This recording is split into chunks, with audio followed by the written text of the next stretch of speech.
The Tim Heale Podcasts. Ordinary people's extraordinary stories. Welcome to the Tim Heale Podcasts. In this episode, I'm going to have a chat with Eric. Eric's going to tell us where and when he was born. He's going to describe what it was like where he grew up, the schools he went to, and the education that he received. Okay, Eric, where you go? Where was you born? So I was born in Holt, Michigan, and Holt is just south of Lansing, Michigan. I usually just tell people I'm from Lansing because that's just easier for people to identify. But I'd say I had a pretty normal childhood for, any kid growing up in the Midwest, really.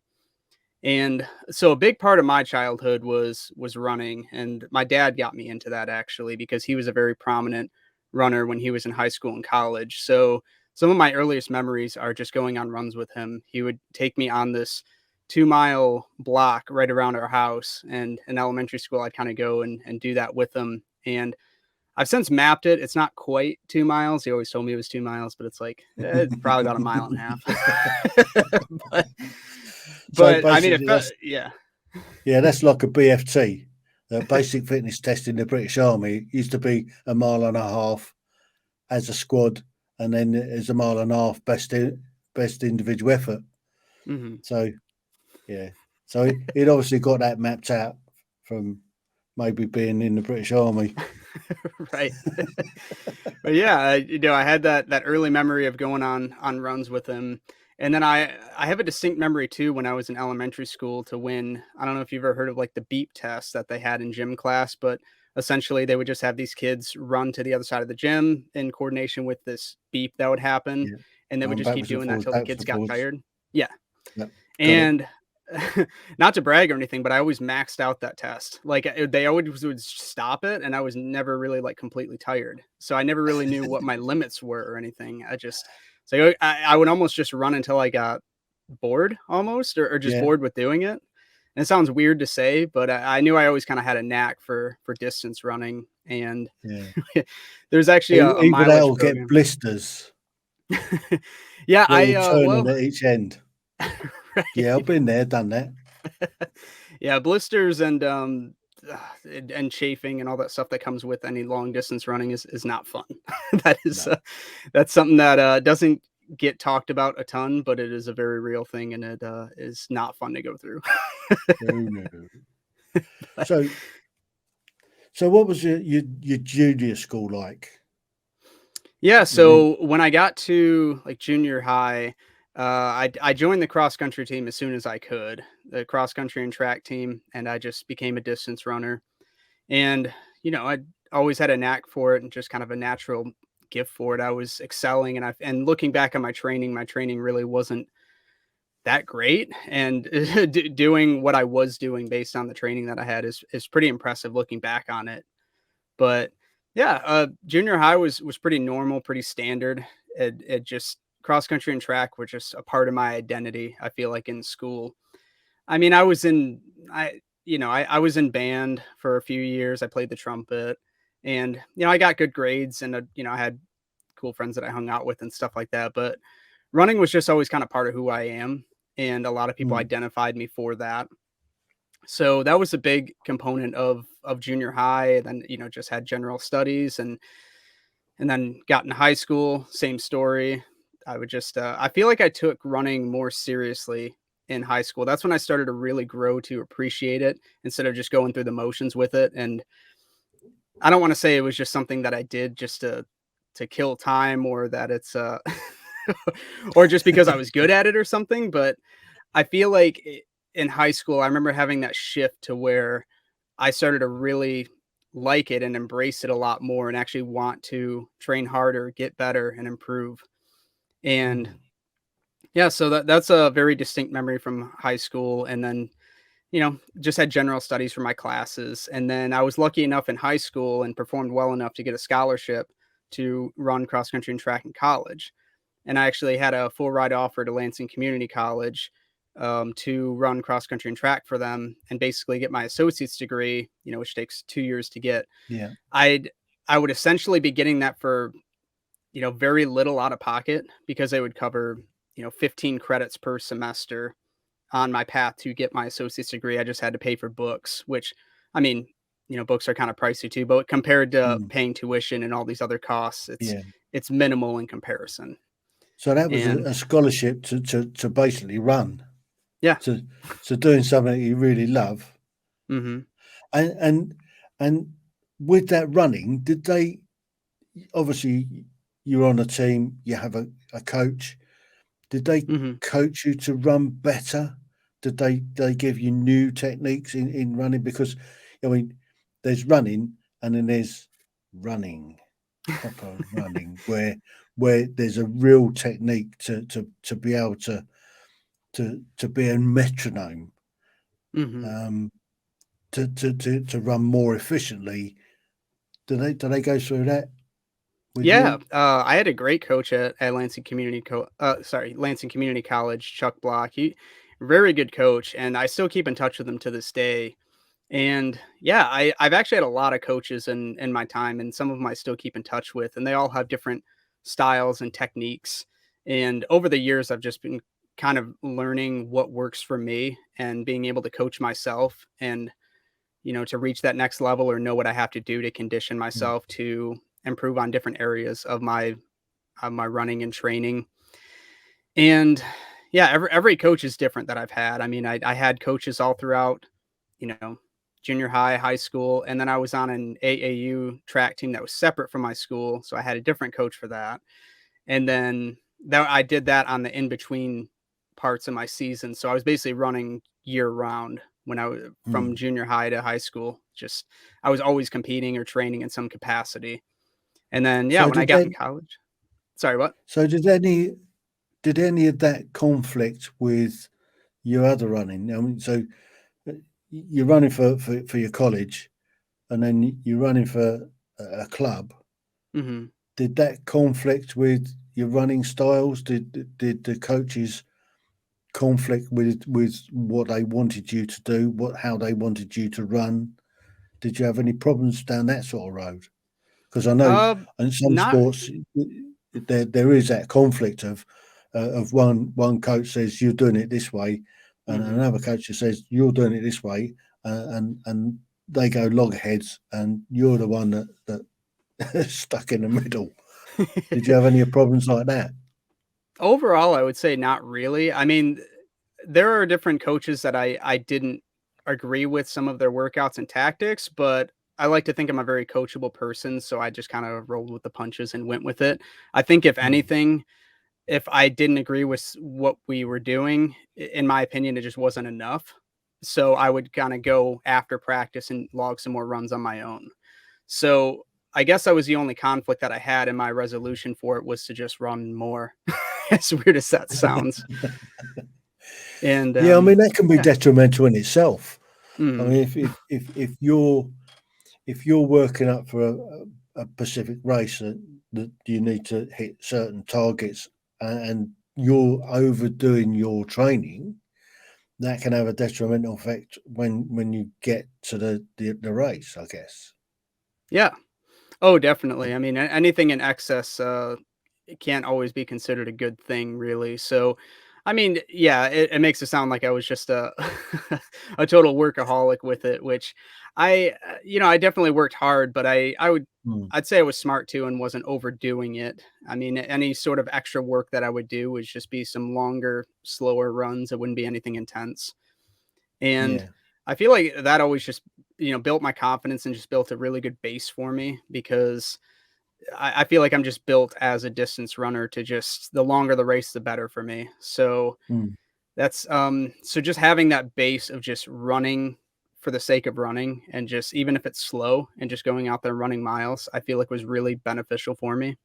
And I wish it was something that I still consistently did. I do run quite a bit. I run as much as I can, but just being a 30-year-old adult and having a full-time job and other responsibilities and multiple podcasts and a social life yeah. and what have you, it gets hard to You juggle all won't that. you won't till you get married and have kids then.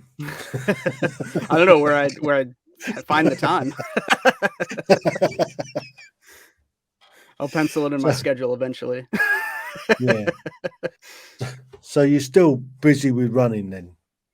Yeah, I'm not as fast as I used to be in college. I kind of run Mm, more recreationally now, and I kind of run on my own terms and do it for the sake of the experience. So I do a lot of destination marathons and races of just, I think it'd be really cool to soak in the culture and go to yeah, this spot, like explore this area I've never explored before and run a race there. And in my opinion, the best way to really explore a place and to get to know it well is to run through it. I mean, if you think about it, what other chances do you get to run through the busy streets of Boston or Baltimore when it's normally bumper to bumper traffic, but I'm just running yeah, through it on foot. The streets are completely empty and all you hear are either other runners or people cheering from the sidelines. It's an addicting feeling. It's hard to yeah. describe, but it's you get the smells of the businesses all around me. I'll kind of take mental notes as I'm passing by restaurants, like, oh, that place smells good. I kind of want to check that out after I'm done running, which is probably weird thoughts to have while I'm out there during the race. But Well, I mean, some runners, uh, there's nothing in there. There's nothing between the ears when they're running. They're just pounding away. Others, they're sort of got all sorts going on when they're running. So right, yeah. which So I which guess is you're one of the weird. sorts Yeah. that are soaking up what's going on. No, I And know, and before it's you know it, you're finished. You've got to go back again to pick up some of the bits you missed.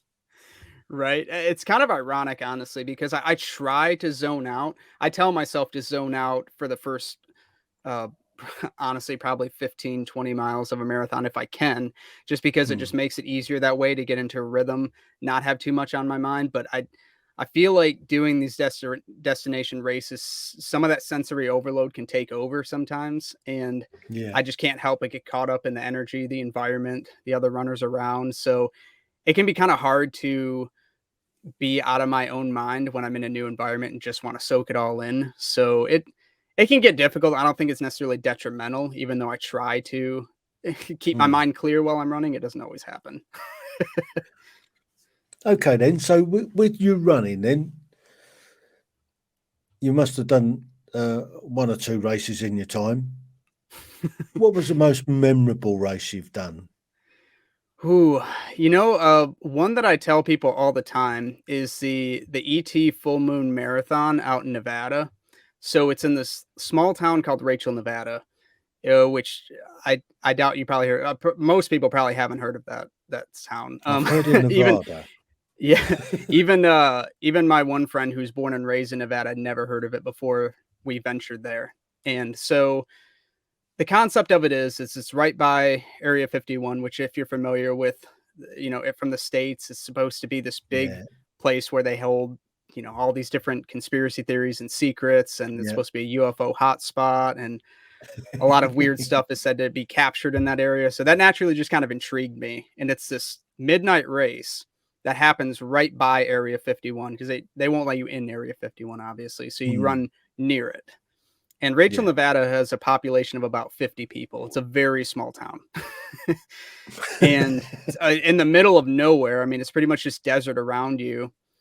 And that was just such a memorable experience to me because, for one, I'd never ran a midnight race before. I consider myself to be a night owl, but I've Mhm. never tried running in the middle of the night. So that in itself was a new experience. And then also too, just the whole paranoia factor of running in this UFO hotspot area.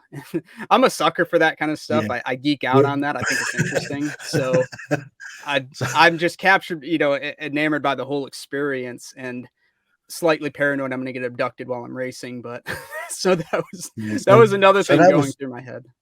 that was one of the questions I was gonna ask. Did you worry about being, lifted out by aliens? And the other one is, did you highlight the fact that you were there with a head torch, or did you run just in the dark? Yeah, great question. So yes, the race did require that I wear some sort of illumination gear. So I had a little headlamp, I had little flashlights on my wrists, and a little like light up vest that I would wear, reflective vest. So, but even with all that, it was still pretty dark. I mean, and for the first, I want to say 8 miles of it, I was completely by myself. So that added to the paranoia and the Yeah. terror of it. And so I'm out there completely by myself, and I went out pretty strong, I guess, because I was leading it. So, but then eventually a runner from Seattle caught up with me and we started talking for a little bit right around mile 8 or 9. And turns out he had the same 50 state goal that I did. He wants to run a marathon in all 50 states. So I asked him like, "Oh, what state are you on?" And he was like 48. I was like, "Oh, you're a lot closer than I am." So, I so thought it was 2 yeah, states. Are you not going to bother with Alaska and Hawaii? I've not. I've been dying to do Alaska, and I was gonna do it in 2020, but then a global Yeah, pandemic said otherwise. we, So we kind of know what's scuppered everything now. yeah, I had very ambitious marathon plans for 2020, and none of them happened.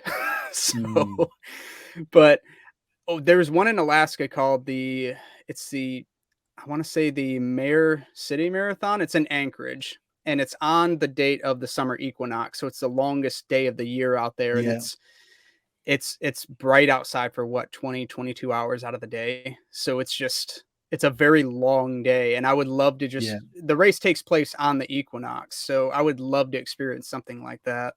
And I'm dying to for years. I've been wanting to make it into my plans, but it just hasn't happened yet. But it's on the list, and I'm itching to do it. Well, there's a little bit of time this year because we're not quite there yet. So what is this? 21st of June, in it thereabouts Yep. is the So equinox. It's the yep. longest day.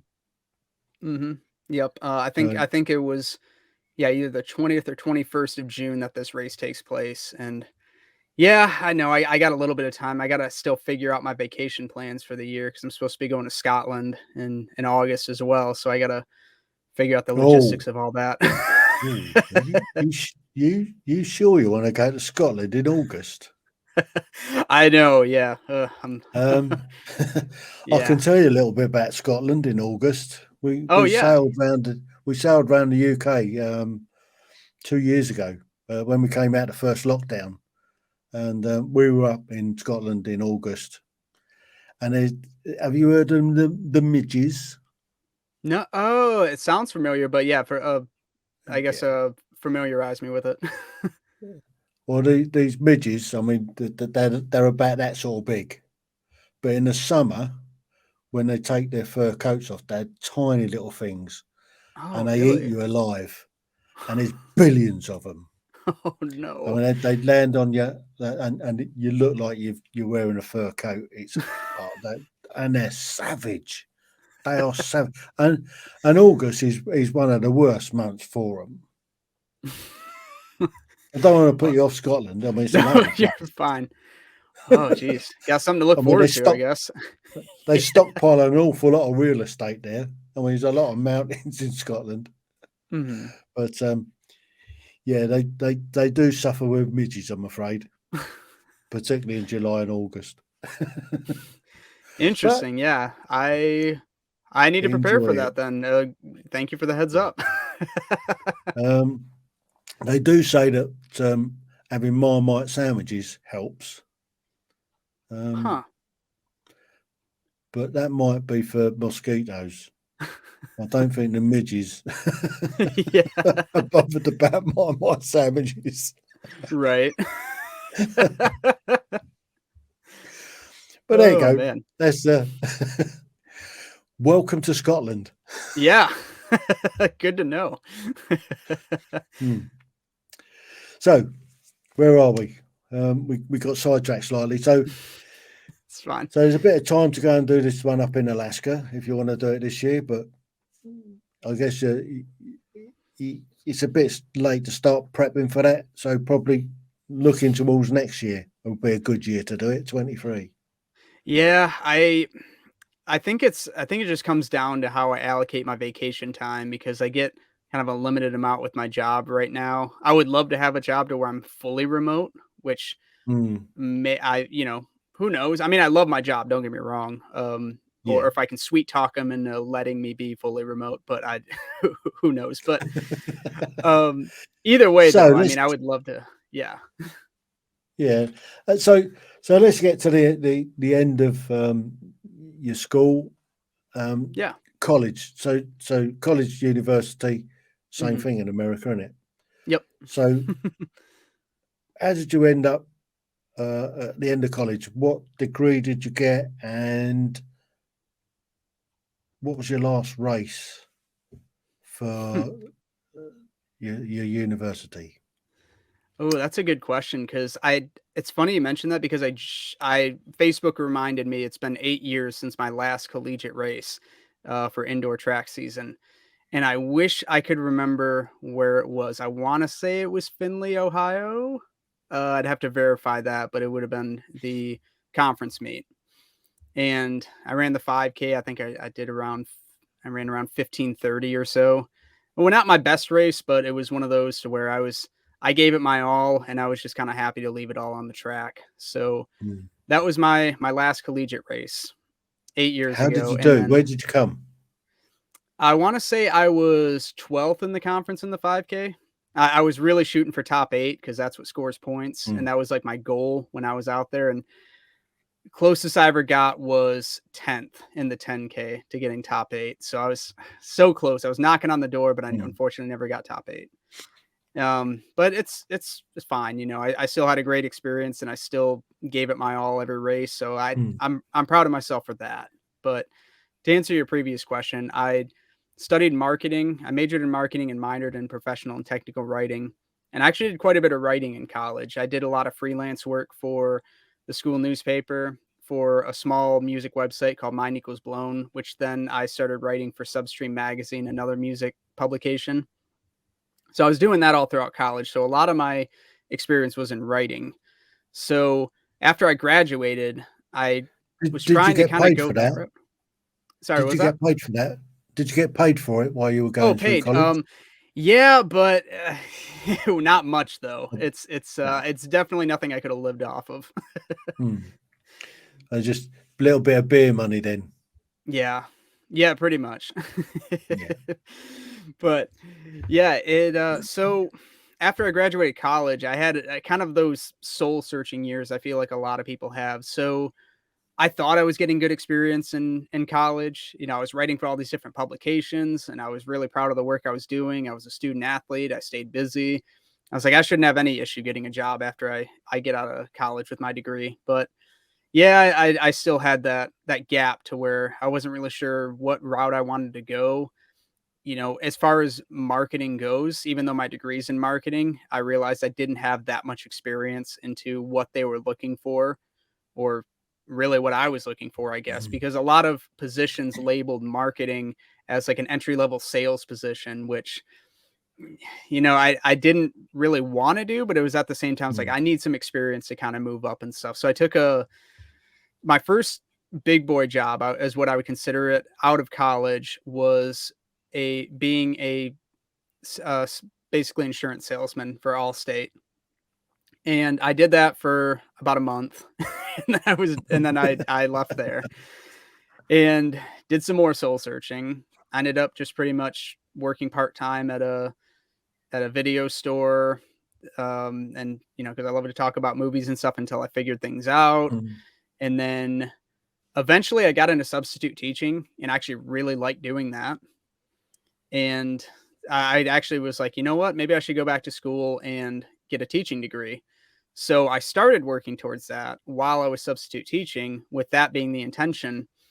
And then while I was in the middle of taking classes, I ended up getting a job in supply chain, which is what I'm still doing now, actually. So I ended up doing that, and then I kind of stopped taking those classes. And no, honestly, I'm like happy with what I do overall. Like, as far as Mm. my day job goes, I love the flexibility of it and being able to work a hybrid schedule now since COVID. So I work from home Mondays and Fridays, and then I'm in the office Tuesday, Wednesday, Thursday.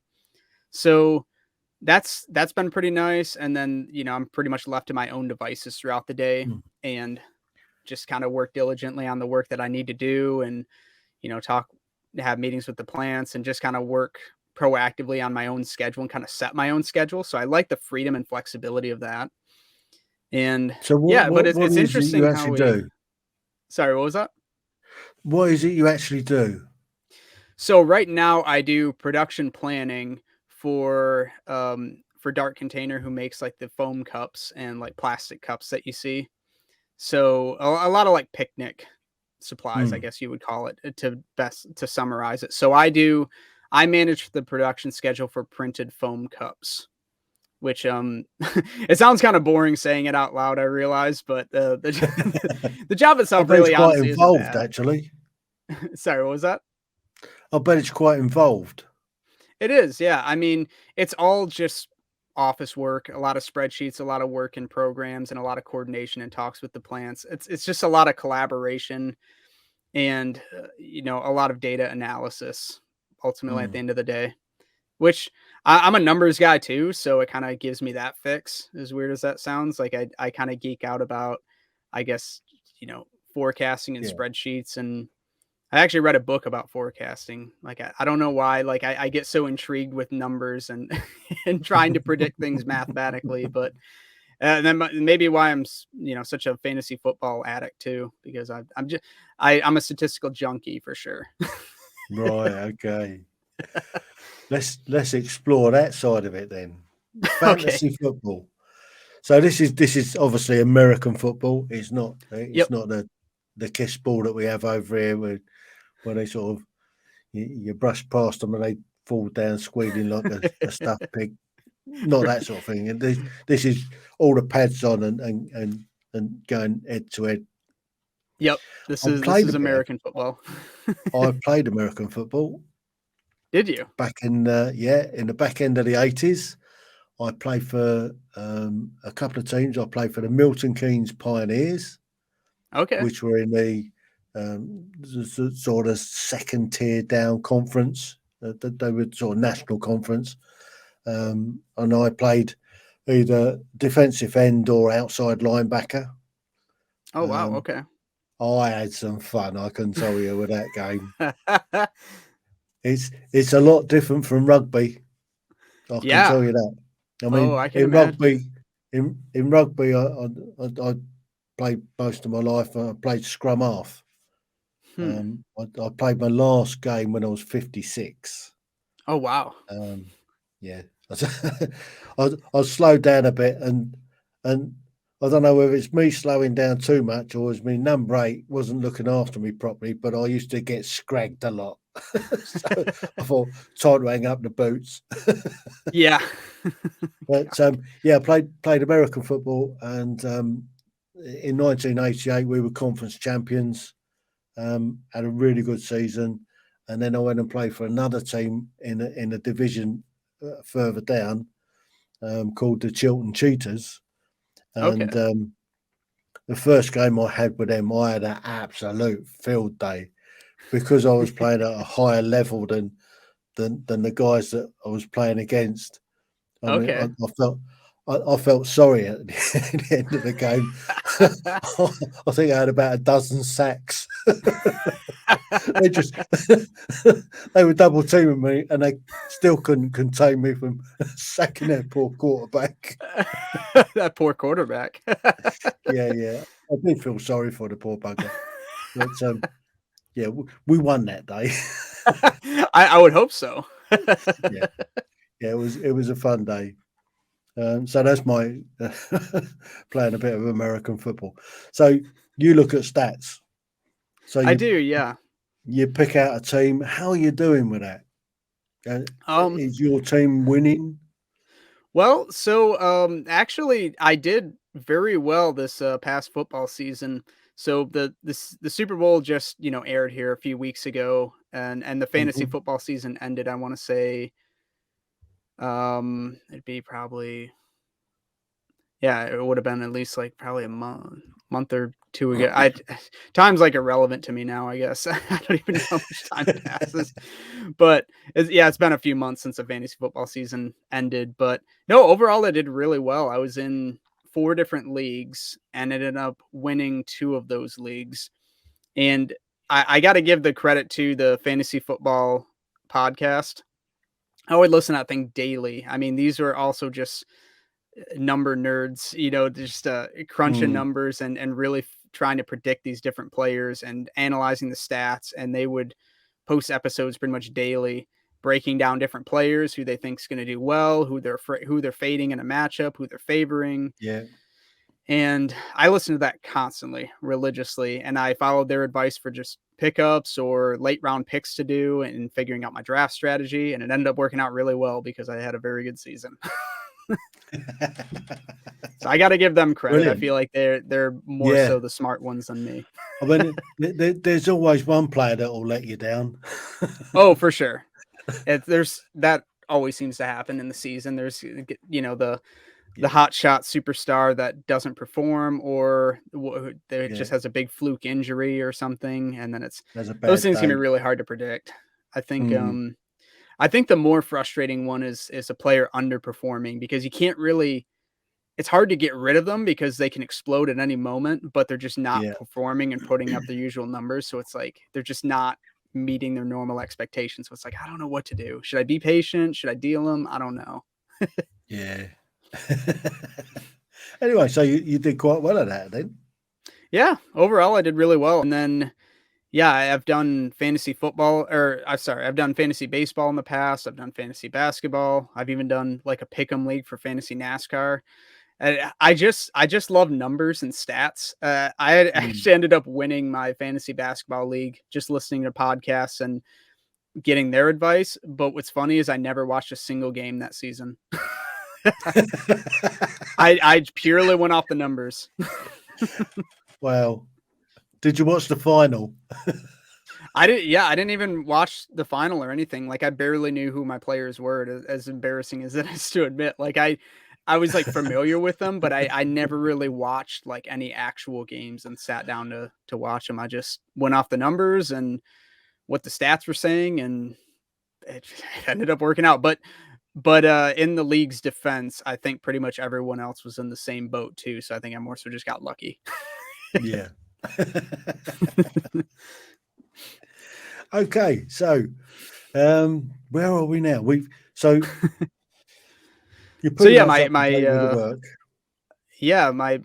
in between years, after college and kind of figuring out what I wanted to do. And then I feel like it wasn't until, so I actually didn't run my first marathon until 2015. So almost a year after I graduated college. It was just something to where I knew I'd have a knack for the marathon. I knew it was kind of my event even before I did it, just because I knew I'm just purely a distance guy. So, but it never really made sense to do a marathon during the season because they take a lot out of you, and I didn't want to sacrifice any of the training that I built up for these different races, for conferences like the 5K and 10K. I didn't want to completely just destroy myself by doing a marathon. So I held off until after I graduated.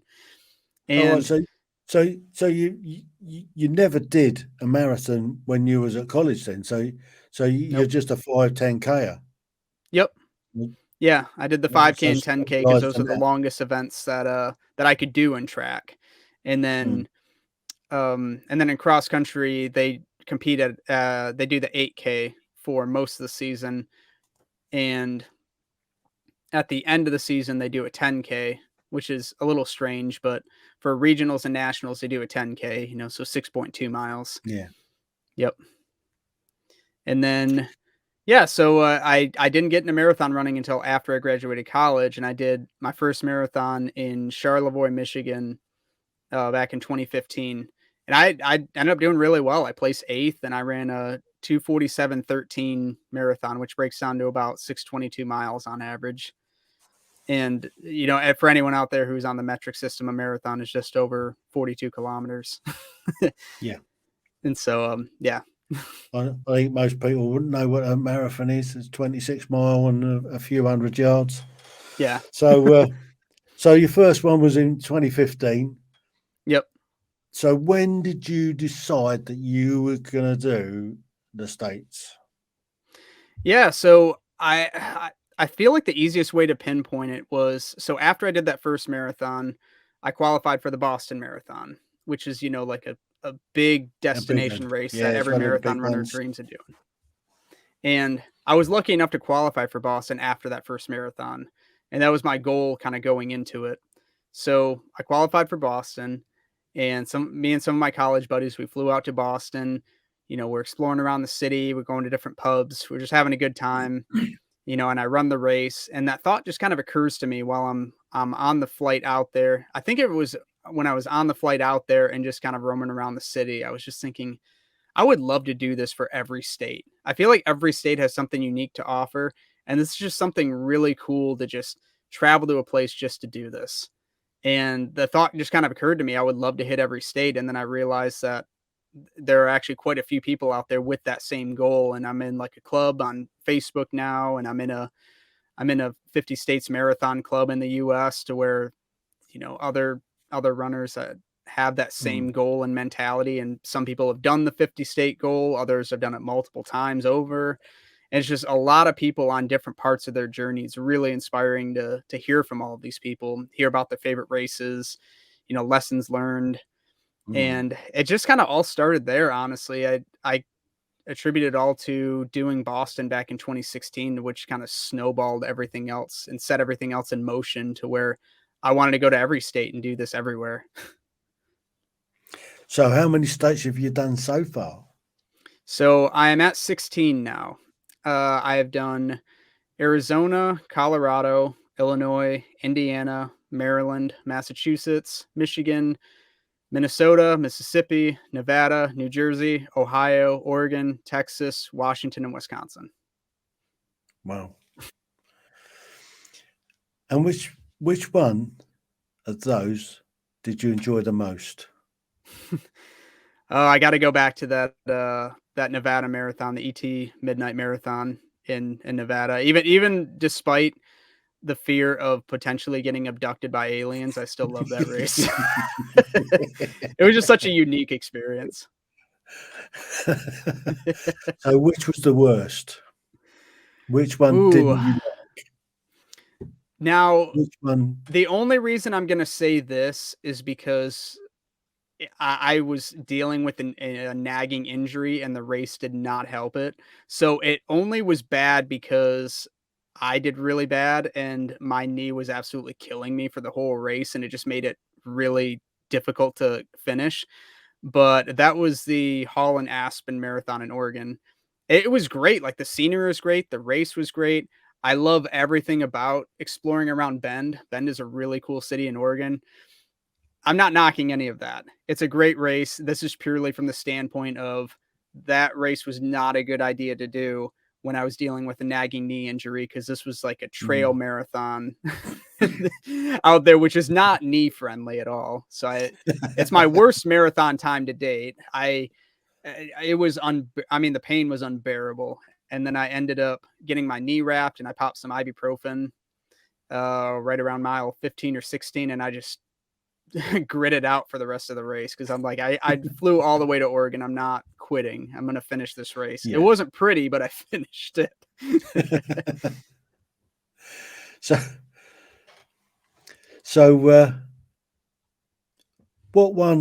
what of those 16 races gave you the biggest challenge? The biggest challenge. That's a good question.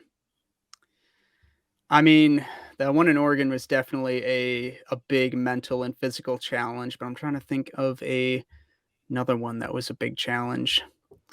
I would say,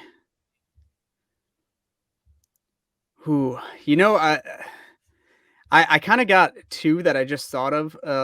So okay, I'll say this one that I first initially thought of. So the one I did in Arizona was fully within the Petrified Forest National Park, which is a very cool, scenic, Mm. great park to visit. And this rate, it's in northern Arizona, which is actually at elevation. And living in Lansing, Michigan, which is basically at sea level, there's no real elevation here.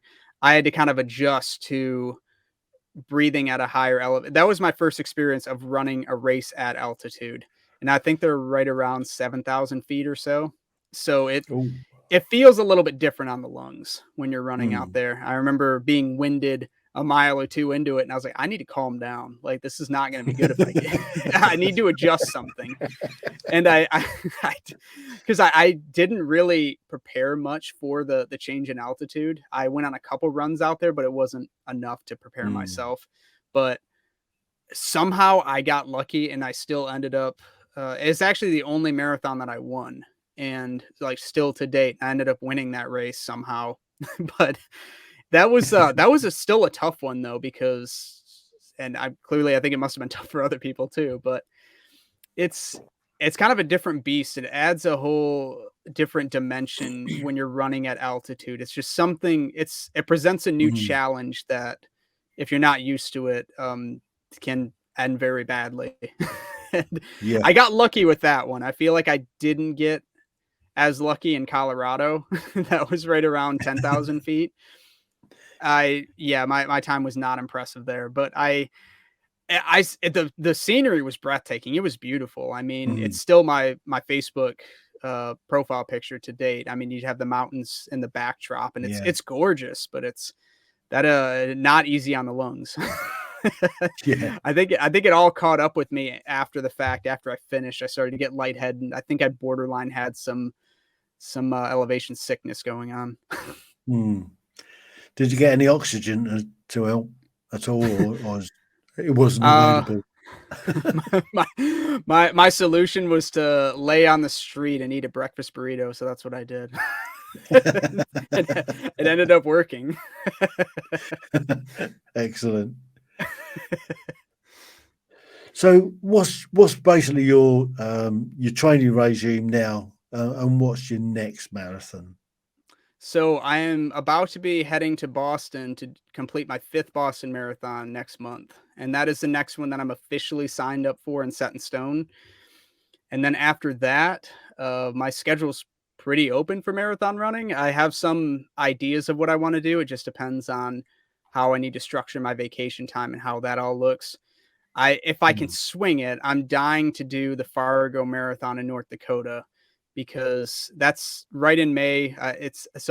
Right around my birthday, so I'd kind of justify it as like a little bit of a birthday present to myself. But that one's regarded as one of the best marathons to do in the country, and I've been really drawn to Fargo. I drove through it Mm. uh, probably about a year and a half Is ago that at this like point. Wells Fargo?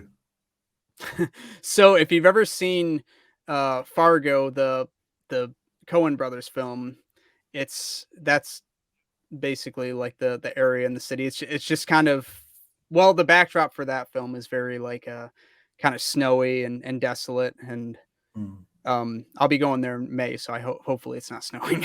But we'd have bigger You problems never if can that's the tell. case. But yeah, Yeah. but it's a very just I don't know if strange is the right word, but it's very different, I'd say. And they kind of they kind of have some nods and lore within the city in reference to Fargo, the film. If you've ever seen it, they have like a wood chipper there and like all these other Mm. different kind of pieces, I guess, from that film, and kind of nods to it from the set. But it's a cool city, and honestly, one of my favorite breweries is based in Fargo, North Dakota. It's called Drecker Brewing, and they make Mm. the best beer I've ever had. So that's another reason and incentive to go. What about New York? I am dying to do New York. I would love to do that one eventually. And actually, looking back on it, I I really wish I kind of would have planned differently, because the qualifying time for the New York Marathon is actually a little bit more intense than it is for Boston. And in years past, when I was in better shape, I actually qualified for New York. And looking back, I really should have just figured out a way to just do it when I qualified for it. Mm. But I want to do it the old fashioned way. I want to still try, crack down on my training, get my time down, and qualify on my own and get in. I would love to get in that way. I could go the route of getting in through a charity. I know one of my friends did Mm. that, which I may do if it comes down to it, or if I get desperate and just really want to Mm. go in and experience it. But no, I'm dying to do the New York Marathon, because that's one of the big staple races that's also very highly regarded. And Yeah. as far as big staple races go, so I've done Boston 4 times. I just did the Chicago Marathon this past October, and that was a really cool experience. And then I did the Baltimore Marathon in Maryland.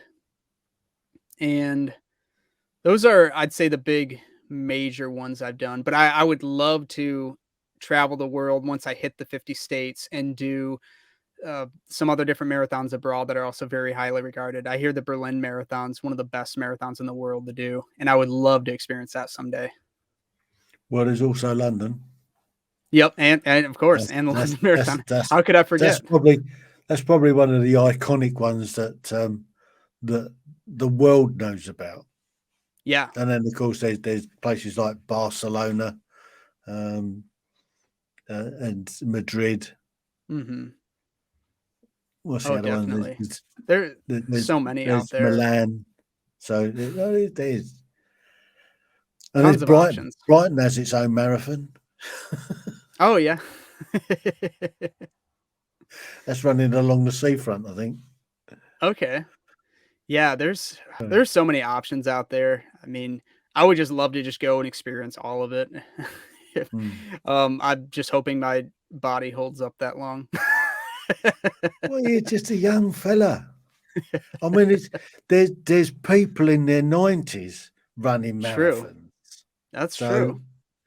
You still got a few years to go to catch up with them. No, it's very true. And I guess contrary to other sports, that's another really cool thing about running is that distance runners actually peak a lot later than traditional sports. I mean, and it's so weird to think that the concept of age in different sports too, because you hear these, sports commentators, for American football games, and these kids would be out there, be 25 or 26. If they're a running back, they're getting old. Yeah. By the time they're 28 or so, their career is basically done finished for a running back. Yeah.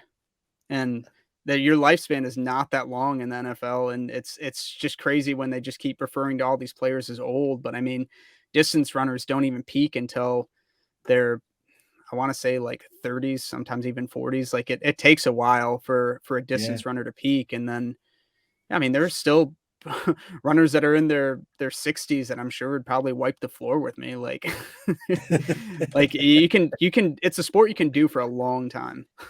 Yeah. Well, talking going back to sort of American football. I mean, I started watching American football way back in around about 1970, must have been about 78 when I went to Berlin. We didn't have British television there, but we had American Forces television there. And I supported the old Dallas Cowboys with Coach Landry and Roger Staubach back then, and his Hail Mary pass in that I think it was that year's Super Bowl. Nice. Yeah, he's oof one about 100 yards down. Bob caught it and they won a game. Those are always such exciting moments. Yeah. Yeah. Also like the Houston Oilers. Okay. I don't know where they've gone. They got bought up and sold up and changed their name or something, haven't they? Yeah, they're a lot of changes. Oh, I know. Years. It's kind of wild. Raiders. Yeah. What happened to the Oakland Raiders? They shifted around a bit. Yep. Now they're the Las Vegas Raiders. Yeah. I know. And then it used to be the. You want to go and play there, would you? Yeah. No, like Las Vegas. That's a bit odd. Yeah, it's funny. Actually, I just was in Vegas for a friend's bachelor party back in. Oh, when was this? This would have been. Was it September? Yeah, it was a few months ago, but we were in Vegas, and then I don't know why we didn't do it, because it was the first week of the regular season, and the Raiders and the Ravens were playing a game in Vegas, like the day we were leaving. Our flight was leaving back. I was like, why didn't we get tickets to this game? That like the stadium's right there. That would have been cool to experience, but we unfortunately didn't do it. Yeah. But no, Vegas is cool. I've been there several times. Yeah. Did you come back with as much money as you went? No. Definitely not. Actually, no, wait. No, I'm sorry, I lied. Actually, this last time I went, I got pretty lucky. I actually did some sports betting, and now I'm borderline addicted to sports betting. I did Ooh. some money lines on some of the games. So if you're not familiar with gambling terms, so money line is basically just predicting the overall winner of a game, regardless of spread or odds or anything. You're just picking Yeah, who's overall going to win the game. And I picked all yeah, underdogs that I thought would win. And I think I had like a 4-way parlay money line. So, all parlay. So all these bets are contingent yeah, on all of them hitting, and or yeah. else I don't get anything. And all of them hit. And That's a I paid for my hotel room with that $20 bet. So so we that call ended up that an working out well. accumulator. Yeah. Sorry, what was that? So in England, if you bet like that, it's called an accumulator. Okay. And Yeah. yeah, I've done a few of those at the time. I used to have one on a Saturday. You used to do it's either 4 or 7 race. It was horse racing back then. Accumulators. You stick sort of 2 bob down, and if they all come in, you get some rather large amounts of money coming your way. Yeah. but No, generally definitely. they didn't. There was always one nag that let you down. Right. Like Normally at the end, the last one. No, exactly. Well, that's the thing with parlay bets or accumulators, as you call them. Like it's all contingent on them all hitting and Yeah. all of these occurrences happening. So if you get 3 out of 4 right, that's still not enough, and you don't win anything. But it just makes me think back to there's this film that I love that came out a few years ago called Uncut Gems, and in there, like, Adam Sandler plays this basically like pawn shop owner who's like a gambling addict, and he does a lot of parlay bets and stuff, and does that all over town, and does very high stake bets with like other people's money, and kind of dodges paying them back, and Yeah. it's a very stressful movie, but I love it. Fantastic. Well, Eric, I think we've had quite a good parlay. Yeah, Good chat exactly.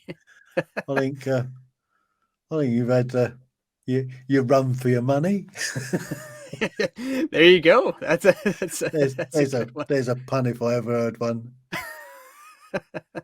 Perfect. Yeah. So you've done 16. So there's 34 to go. Yeah. Yep. So 16, and yep, you're right. 34 to go. Well, actually, it's 36, isn't it, to go? Because you need to bag them other 2 because there's 52 states. True. Well, there was when I was at school, unless they rewritten it slightly. Well, because some people have asked me too, like, do I count Puerto Rico? Because it's a U.S. territory, and I'm like, I don't know. I don't know. I get that question a lot, and I'm like, I feel like to really complete the goal, maybe I should count that just to really be safe. I might even get a little crazy with it and then do a marathon in the Upper Peninsula of Michigan. And did you really be a completionist? That's like a whole nother state there, I feel like. Yeah.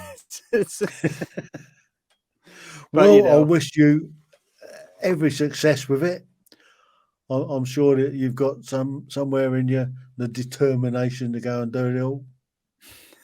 I hope so too. Yeah, fingers crossed. I keep this motivation up to complete all 50. I'm slowly chip away, and I'm sure I will. But yeah. But any extra help and motivation definitely helps. All good things come to those that wait. So true. Put the miles in. I'm sure you'll get there. And run, Forrest, run. Perfect. I love it. Thanks very much, Eric. Yeah, thank you so much for having me. This is a blast. Great. The Tim Heale Podcasts. Ordinary people's extraordinary stories.